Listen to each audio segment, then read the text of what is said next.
We are back on Taking Care of Business on Koerner Radio, News Talk 1180, 1230 KGEO, and 1410 KERI. Our in-studio guest, Ted Fowler, former GM dealer and stockholder. So, Ted, I got to tell you, this subject, I'm glad you came back, and thank you, by the way, for coming in. This subject's really, really fried me, and part of the reason is because Obama, to me, is getting a free ride on this. Because everybody's talking about what a great job, and one of the hallmarks of his administration is the GM bailout. And there's so many people that got screwed on this deal, and the media is not talking about it. Why? I can't tell you why. If it wasn't for talk radio and the internet, the truth would not be out there. We're the average person that gets their news from the 5 o'clock news on television at night has no idea what's really going on. They're talking about how well GM is doing. The Chevrolet Volt in 2011, September of 2011, sold 300 cars. Well, 300 cars. 300 cars. You cannot make a profit selling 300 cars. Sure. You can't. Period. I mean, for a manufacturer, they can't do that. This year, they sold in September 2,880 cars. You say, well, you can't turn a business around that much. It just doesn't happen. So I started checking in. I went to J.D. Powers, which is an organization that tracks automobile sales and a lot of different things. The reason GM sold so many Volts this year in September was because their fleet sales went up 57%. Now, can I take a guess at this? Did the fleet sales go to the government? Went to the government. Ah. That's where all those Volts are. They sold them all to the government. So they're taking your tax dollars and buying automobiles from GM, which is your company, with your money to support a lie. So let me give you a piece of information in case you don't know. In about 2 years, you'll be able to pick up a Volt at almost nothing with little miles on it. With very low miles on it, right. Okay, now, and we talked a little bit about this during the break because I did a little research on GM right now. Okay, post-bankruptcy, the stock was selling for $33 a share. It's now around $24. Around 24. Okay. Just under $24. And break even for the government is 53. 53. So if the government were to sell their share, I think they own, 26% or something like that of right, of 26% GM? Yeah, they own GM. about a fourth. Mm-hmm. Okay. So if they were to sell their share now, they'd lose their shirt. They'd lose about half the value of it. No, we would lose our shirt. Yes. Yeah, that's us. That's you and me. That's you and I. We would lose it. So they're basically holding on to a loser. Basically, that's what we're doing. Yeah. Okay. I'd rather take the loss now and get government out of it. Well, I'll make a prediction. If Romney wins the election, I bet you that we sell that stock, take the loss, and he'll just blame his predecessor, which I would do if I were him. Well, it's probably Bush's fault. Yeah, we'll make it Bush's fault. That's for sure. Another thing they're doing too is, and I looked this up this morning on J.D. Powers, the average inventory. And the J.D. Powers reports inventory not in number of units, but in days of supply. Mm-hmm. The average inventory for the industry is 57 days. Mm-hmm. That's what the automobile manufacturers have on hand. They have 57 days inventory on hand. On hand, okay. Okay, those are cars that are not sold. Right. General Motors has got 135 days of inventory unsold. Wow. That's almost 2.5 times what the national average is. And that's got to kill a dealership. It hurts the dealership because the dealer's got to pay. He's got to pay flooring on that. Sure. The very few dealers own their own inventory. Oh, and by the way, a lot of the dealers that the government forced out of business when they took over General Motors were dealers that had been in business long enough they owned their own inventory. They were not flooring their inventory. Mm-hmm. So General Motors couldn't control them like they can a dealer that has to floor his inventory. Sure. And then they force certain banks to fund that flooring, don't they? Exactly. Yeah, that's all part of the way it works.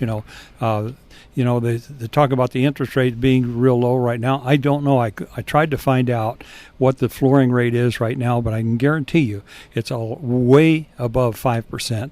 It's probably more like up towards 7 to 10% they're paying flooring. Well, the banks are borrowing money for free and loaning it to the dealers at 7%, and that money's going. And they're holding on to it for almost 3 times the initial period of time that they used to hold on to these cars, so they're losing money on both ends. When I was a dealer, my goal was to work with a 30-day inventory. Right. I needed to keep my inventory turning that fast because I was a new dealer. Luckily, I had a terrific sales staff, and we were able to do that almost every month, turn our inventory every 30 days. A lot of the banks are extremely profitable right now, and I think a lot of those banks have tried to give the government back the money that they gave to them, and the government will not take it back. And I don't know why. Well, because they want the control, first of all. Well, yeah. Now, let's go back to the unions for a second. How did the unions make out on this deal when GM went bankrupt? Well, of course, what would happen if General Motors went bankrupt? They would have been allowed to renegotiate their contracts with the unions. Which means lower contracts, right? Lower because benefits for the because union a members. bankruptcy court, the first thing it does is it goes to the contract holders with any business that goes bankrupt and says, we're going to have to renegotiate our contract with you because we can't afford to stay in business the way we are. Which happens all the time. Happens all the time. Sure, all the way. That's what bankruptcy is for. Sure. Although I remember Continental Airlines doing that in the 1980s, and that was the first time it was done by Well, a you're company. seeing the same thing going on right now with American Airlines. Mm-hmm. American Airlines went bankrupt. They renegotiated their contracts with the unions, and what is happening with all of these seats that are falling out of the airplanes? Right. You know? So the unions didn't have to renegotiate their contract with GM. That's exactly. They did not. Okay. No. And then what happened after that? I mean, the unions ended up getting a free ride here? Well, the unions wound up getting a portion of General Motors. Mm-hmm. They own a big portion of General Motors, and I don't know exactly what that figure is, but it's a big portion. Our in-studio guest, Ted Fowler, a former GM dealer and stockholder. It sounds like you're not real happy with unions. Let me give you where I stand on unions. Okay. I am a pro-union guy. But I think unions ought to fall under the same regulations as everybody else. They should not be industry-wide monopolies. They should not be.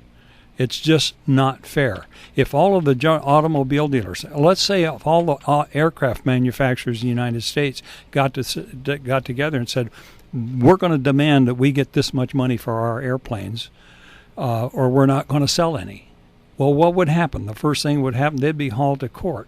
Well, the unions are doing the same thing to industry. All the automobile workers in the United States get together in one union, and they say, well, we're going to get this much money, or we're not going to work. Right. That brings me to another point. I was listening to Sean Hannity one day, and a guy called in, and he was a UAW worker, and he got to talking to Sean Hannity about their wages and their retirement packages. And he says, I have a pretty good job. He says, I'm an automobile worker, and I get $18 an hour, plus I get benefits, retirement, medical, and what have you. Comes up to about $28 an hour I'm making. That's a pretty good job. Sean Hannity said, yes, it is. But I argue with that. I say, no, it isn't.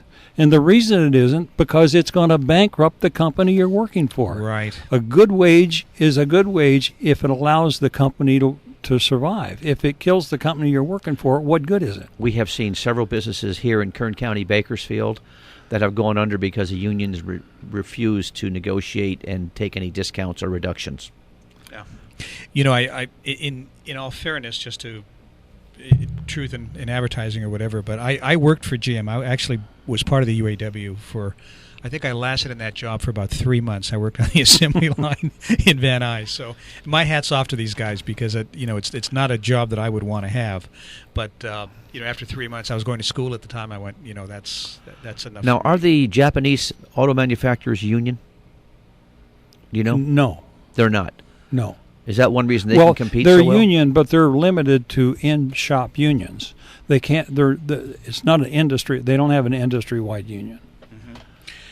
So basically, bottom line here is, Obama didn't do any favors. They basically they didn't rewrite the law, but they just circumvented the law for their own purposes. The unions made out like bandits. The average individual who owns stock lost his shirt. Well, I look at it this way: you say the unions made out like bandits. The union hierarchy did. Right. The union bosses made out. The union workers ultimately are going to pay the price because GM cannot survive the way it's working right now. And that's something, unfortunately, that's being hidden by the media because you're looking at these numbers. I mean, it's lost a third of its values post bankruptcy. And you got to stop picking on Obama, Marty.